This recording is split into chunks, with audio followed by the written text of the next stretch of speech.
Nonton yang ketiga.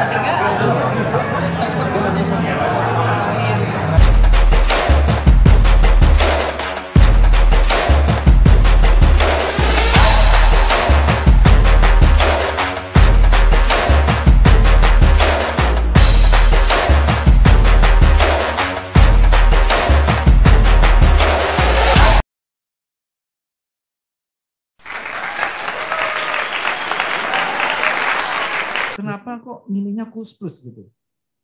Sampai sekarang, apa karena ada kedekatan khusus dengan personel Koes Plus atau gimana? Gini, memang saya pribadi penggemar berat Koes Plus ya, selain band-band lain juga, tapi utamanya Koes Plus. Dan Koes Plus itu kan di Indonesia itu emang benar-benar banyak ya, penggemarnya itu banyak. Jadi dan kebetulan anak-anak tuh belajar dari sana awalnya, lagu-lagu Koes Plus. Nah, terus seiring dengan waktu kan juga mereka bawain lagu lain selain Koes Plus. Nah, sekarang ini juga kita, tadi saya katakan di depan tadi, kita kembalikan dulu seperti dulu. Kita muncul lagi dengan Koes Plus. Sekarang ini berapa ratus lagu gitu ya. Nah, nanti lagu lain, setelah ini lagu lain, Mas. Lagu karya sendiri udah mulai muncul, nanti terus juga lagu lain. Kita cover lagu lain juga gitu pada akhirnya. Tapi Koes Plus nih kita awal. Jadi persis kayak Tikus waktu muncul pertama itu, Koes Plus dulu. Kenapa? Kok ditanya kenapa kok Koes Plus ada kedekatan?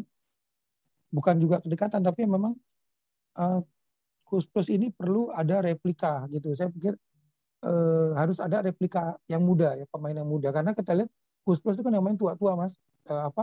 Yang membawakan lagu-lagu Koes Plus itu kan orang udah tua-tua. Jadi kalaupun ada anak muda yang potongannya tua.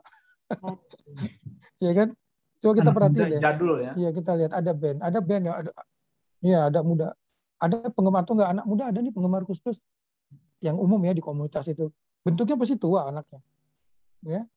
Bentuk orangnya tuh anak muda sih, dia di bawah 30-an tahun, tapi bentuknya tuh udah om-om gitu kan bentuknya. Atau band Koes Plusan gitu kebanyakan bentuknya itu bentuk yang kalau yang asli ya, misalnya ada band yang membawakan original gitu, istilahnya ya original. Itu bentuknya tua gitu orangnya. Tapi kalau band yang anak muda membawakan Koes Plus, terus bentuknya nggak kayak bentuk dia anak muda gitu. Lagunya pasti di aransemen dipugar sama mereka. Itu yang dalam survei saya ya. Jadi, nah kita ini Tikus ini kita menjaga pattern. Meskipun sekarang anak-anak nggak mau ya mirip gitu. Mirip Koes Plus gitu. Kita pertama ya, karena kita punya pengalaman gini Mas Wica. Ya. Kita kan udah Tikus ini udah ulang tahun ke-13 ya. Oh. Taruh katakanlah mungkin 5 tahun pertama tuh kita nggak hitung lah. Dari 2007, 2008, 2009, 10, 11, 12. Itu belum nggak kita masih kecil-kecil ya. Belum kelihatan dia cuma lucu aja, cuma anak kecil yang main band. Tapi kita umur tahun 2012 kan Jim udah umur 12 tahun. Gali 14 tahun, Jaru berarti 17. Nah, itu kan udah serius di situ. Jadi itu kita istilahnya main mirip ya, waktu itu Koes main mirip. Jadi usia berapa tahun? Usia masih belasan sudah mulai berusaha main mirip ya waktu itu ya. Main mirip, kita main mirip itu. Jadi berapa tahun tuh 2012, 13 kita pokoknya sampai 2018 lah. 2000. Nah, kita 2000 itu kita masih, tapi udah ke sini tuh sebenarnya kita udah nggak, anak-anak juga udah nggak mau gitu suruh total ngulik mirip gitu. Kata mereka gini, mendingan kita ngulik yang lain Pak gitu, yang ngulik itu. Kenapa? Karena ada pengalaman gini Mas. Misalnya gini, kita pernah kan seringan kita bareng sama band-band papan ya, bareng gitu. Terus halo ya. Ya. Halo. Ya. Sering, ya agak putus-putus. Jadi terus kita pernah misalnya bareng Naif gitu, pernah bareng Naif misalnya main. Terus kita bareng band-band lain lah. Misalnya di 1 bulan ada event nih. Hari Sabtu ini, malam Minggu ini Otak. Terus malam Minggu berikutnya kedua Elemen. Malam Minggu ketiga Tikus. Malam Minggu keempat itu dulu Niji misalnya. Berarti kan yang nggak terkenal cuma Tikus di sana Mas. Ya, di event itu ya. Tapi kita alhamdulillah kita seperti disejajarkan. Dan ternyata penonton kita tuh nggak kalah sama penonton Kotak, Meriah banget Niji, itu kalau dan Tikus main. lain-lain itu. Banyak. Iya. Artinya apa? Tapi di sana kita mikir ya, Kotak sukses, wah penontonnya banyak. Terus Niji apalagi ya. Terus ada Elemen ya, band-band tahun 90-an itu. Band Elemen. Dan sendiri bagus gitu. Tapi kita mikir, kok mereka sukses dengan lagunya sendiri kan? Mereka bawa lagu sendiri, Cangcuters gitu kan, bawa lagunya sendiri. Nah Tikus kok bawain lagu orang, lagu Kus Plus kan gitu. Nah kita udah mulai agak, apa ya namanya, di sisi itu kita ada malunya juga Mas gitu. Wah iya ya. Dan ada tantangan Kita juga ya. harusnya kita lihat, iya, Wali sukses ya gitu, lagunya sendiri.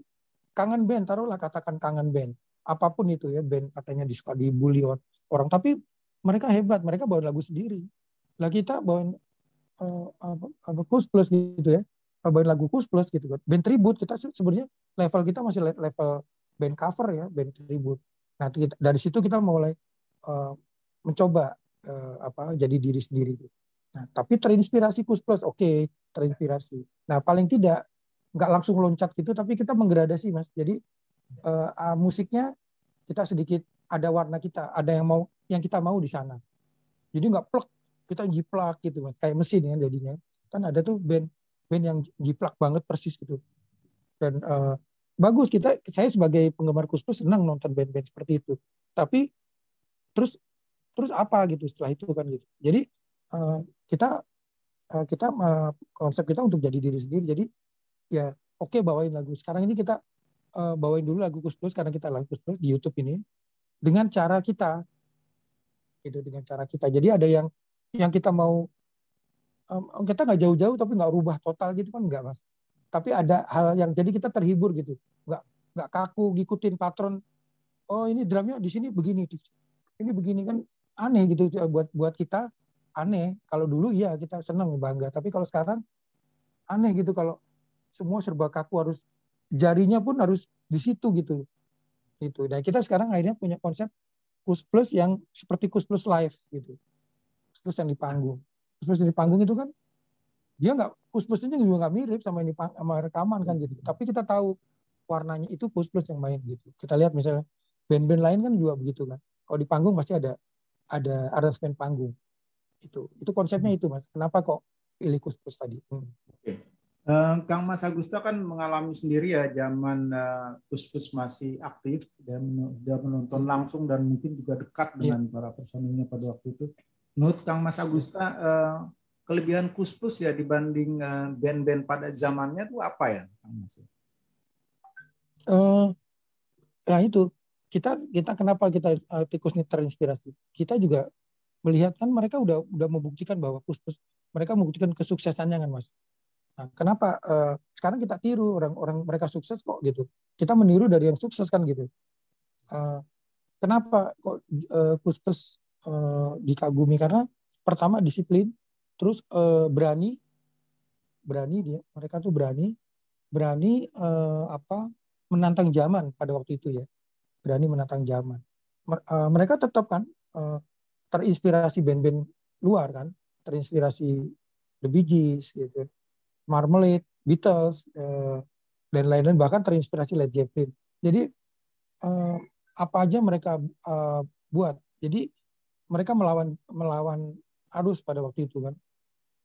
Kan kalau kita ngomong Kus Plus sekarang, ya Kus Plus udah tinggi, udah hebat ya, kita udah legend, udah nggak bisa diganggu gugat. Tapi waktu mereka baru muncul sejak Kus Bersaudara, 62 sampai 67, terus Kus Plus 69 sih, kan mereka juga dibully was awalnya. Ya. Semua orang juga nggak semua orang suka mereka gitu awalnya. Gitu. Oh dikatain musik nggak jelas nih, musik apa segala macam, jelek gitu, apa di panggung mati gini, apa segala macam jelek, mainnya nggak, bukan pemainnya katanya, yang main orang lain, macam-macam lah tuduhan-tuduhan itu.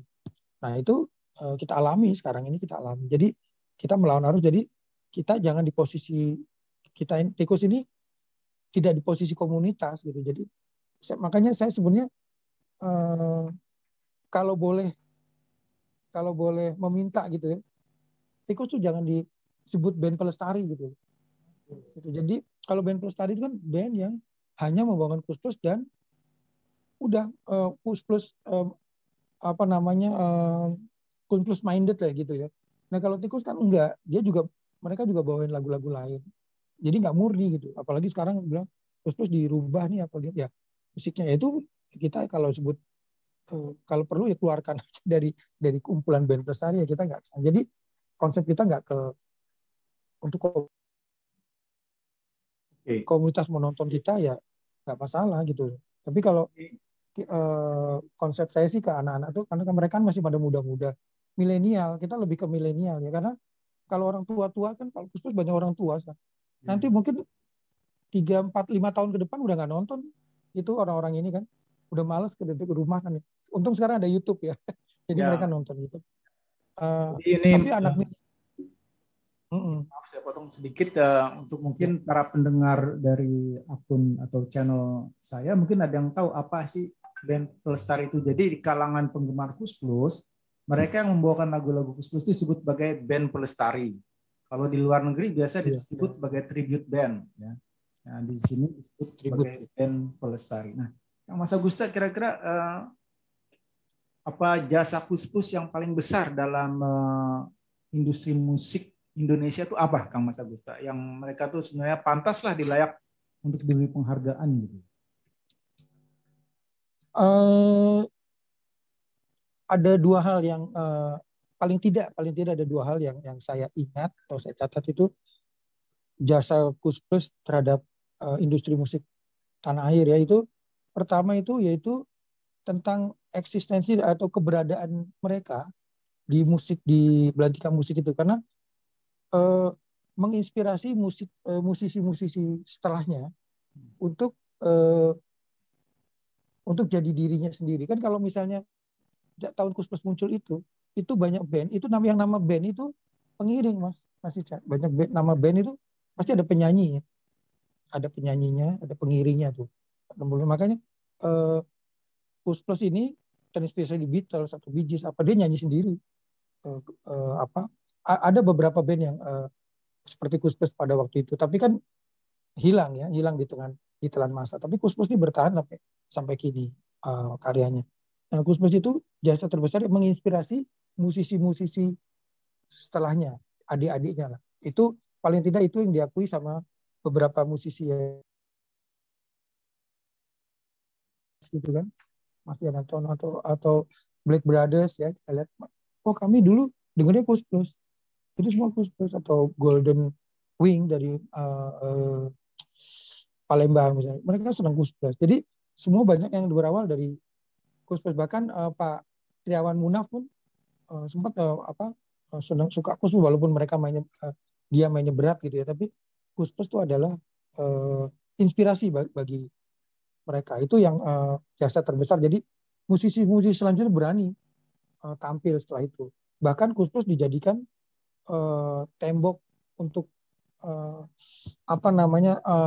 bidikan anak panah mereka jadi Kus Plus bikin gitu gua harus kayak dia gua harus bisa ngalahin dia gitu gua bisa ngalahin jadi band-band itu jadi barometernya bisa ngalahin Kus Plus bisa itu akhirnya mereka kreatif akhirnya jadi dirinya masing-masing walaupun Kus Plusnya tetap berjalan alamiah ya tetap dengan tanda kutip tak terkalahkan ya istilahnya kan mereka gitu itu jasa terbesar pertama terus yang kedua saya Kus Plus tuh jasa terbesar buat musisi Indonesia tuh menginspirasi kita para musisi itu untuk hidup lebih positif artinya mereka nggak kena itu mas nggak kena bersih lah mereka secara personil pribadi bersih dari hal-hal yang nggak kena obat-obatan gitu ya obat-obatan pada zaman itu kan gitu tapi mereka seperti bersih sampai sekarang sampai akhir hayatnya bersih ya badannya tuh bersih lah dari itu jadi itu dan tetap berkarya itu aja yang menginspirasi untuk lebih positif jadi musisi itu nggak selalu negatif jadi kalau sekarang ini lagi viral ada salah satu mantan personil Noah yang bilang musik itu harus dihapus itu sebenarnya ya tergantung kita ya mau gimana ya seperti Kus Plus itu bersih kok sampai akhirnya dia juga menyerukan hal-hal yang baik di sana nggak pernah mengajak hal-hal yang buruk di lagu-lagunya kan selalu mengajak hal yang baik itu. Saya kira itu, Mas. Oke. Nah, saya mau tanya lagi, ada nggak pengalaman khusus tuh dengan para personil Plus Plus tuh yang unik lah yang Kang Mas Agusta inget gitu, yang berkesan? Ya mungkin gini, saya pengalaman melihat kalau berkesan nonton ya semua orang punya pengalaman itu, pernah nonton Kus Plus, Secara personal pernah gitu. nonton apa, iya personal. Saya kebetulan saya bersyukur banget, alhamdulillah penggemar Kus Plus, dan saya bisa dekat sama Kus Plus semua ya, kecuali Pak Tony Kuswoyo, karena mereka 87, dia 87 udah nggak ada ya. Jadi sama yang ada ya, terakhir tadi itu saya dekat, saya bisa cerita, dia bisa nanya segala macam tentang karya, tentang apapun, tentang proses pengerjaan sebuah lagu, tentang pengalaman, walaupun nggak semua, tapi saya bisa tahu langsung dari beliau. Terus dan yang terakhir ketika saya bersama Tikus itu pengalamannya tuh yang membanggakan ya buat kami. Kus mereka suka sama kita, Mas. Mereka suka. Jadi gini, si Pak Yon Kusoyo misalnya, dia bilang dia seperti nonton Pak Yon senang sama Gali senang banget sama, seperti ngelihat dirinya dia waktu muda katanya. Terus beliau sering ngundang kita ke rumahnya, atau beliau juga pernah ke rumah kita, terus nyanyi menghibur dia, lagu-lagu dia bocorkan banyak lagu-lagu. Oh, lagu sayang ini saya ngambil dari lagu dari ini nih, yang ini gini macam-macam itu. Nah kalau Pak Yon Kuso itu ya, kalau Pak Muri pernah bilang bahwa Tikus ini seperti Kus Plus, ini kayak Kus Plus ini gitu, padahal dia kan Kus Plus ya, tapi dia sebenarnya Kus Plus. Jadi itu yang hal yang bangga, tapi kita nggak sekedar bangga terus udah, kita tetap berkarya. Apalagi mereka pesan tuh, Mas, Pak Muri, Pak Yon pernah pesan kan, kita di album pertama kita, Mas, yang Melangkah Pasti itu kan ada lagu Kus Plusnya 2 ya. Ya. Ada lagu Kus Plus. Lagunya Pak Yon 1, lagunya Pak Muri. Kan kita beli lagunya, wah, maksa kita belinya karena mereka beliau tuh nggak mau dibayar. Bukan nggak mau dibeli, tapi nggak mau dibayar pada waktu itu. Nggak usah. Udah nanti aja kalau kamu sukses, kamu ingat saya, kamu ngasih saya, terserah. Tapi saya bilang bahwa tidak, Pak Yon, ini anak-anak ini kan membuat anak-anak saya Tikus, mereka masih muda, biar mereka belajar menghargai karya gitu, beli sebuah karya. Sampai beliau nangis seperti, udahlah bayar, terserah aja gitu. Dia nyebut angka yang semuanya dia kecil. Oh jangan Pak, saya tanya itu berapa ya waktu dibeli, asal bukan yang dibeli sama IDP ya, Indah Dewi Pertiwi. Itu kan tinggi ya dia belinya, emang dia orang banyak beli. Tapi yang standar dibeli sama itu, oh sekian, udah kita bayar. Kita ambil berapa lagu waktu itu, bayar udah. Dia kan nggak punya apa-apa. Saya bikin akuntansi, dia tanda tangan itu aja. Jadi dia nggak mau, karena itu yang pengalaman yang mengharukan dan membanggakan, dan kami hormat sekali sama beliau itu kayak seperti itu. Jadi kita pengen juga seperti beliau gitu, Mas. Jadi anak-anak tuh kayak gitu kerendahan hati dan apanya tuh seperti itu. Kalau Pak Muri juga begitu. Jadi banyak ngajari hal, tapi pesannya dua tokoh ini ke Tikus, kita bareng-bareng tuh hampir sama walaupun di tempat yang berbeda. Misalnya gini, Pak Yon itu bilang waktu kita sodorin yang album kita pertama tuh, Mas Rica ya, yang Melangkah Pasti kan ada lagunya Pak Yon, Kusayang Padanya. Dan saya baru setua itu baru tahu bahwa lagu itu, karena di album itu nggak ditulis penciptanya, biasanya ditulis ya. Kita nggak tahu lagu itu ciptaan. Ternyata itu ciptaan Pak Yon. Dia cerita bahwa itu lagunya Pak Yon ya. Itu dibawain Mas Ton, itu lagunya kata bagus nih, lagu lu bagus nih. Gua aja yang bawain lah. Itu ceritanya Pak Yon Ton. Jadi bagus lagunya. Nah udah itu kita ambil, Mas. Aransemennya kan Januar Ishak ya. Oke, ya. Waktu itu Januari. Jadi Kus Plus bekerja sama Januari. Itu kita tiru persis, Mas, lagunya kan. Kalau keren banget udah dengar. Ya, karena apa? Karena itu keren banget, aransemen musiknya tuh nggak seperti Kus Plus. Kus-Plus bekerja sama dengan orkestranya Januari Sak. Jadi Pak Tony Kusoy itu benar-benar jauh ya ininya, wacananya tuh wawasan jauh. Jadi kita tiru, kata Pak Yun, kamu jangan jangan persis kita dong katanya. Harus beda gitu. Mas Harus Agusta beda. pernah ketemu dengan Pak Januari Ishak? Chatting pernah, tapi ketemu langsung belum. Saya rasa kalau dia dengar aransemen Tikus tuh dia akan Iya. senang sekali tuh. Pernah kita sampaikan sih gitu. Kita sampaikan. Nah kebetulan waktu di kita Tikus konser di 3 generasi itu, ada kan kita bersama Indonesian Children Orchestra.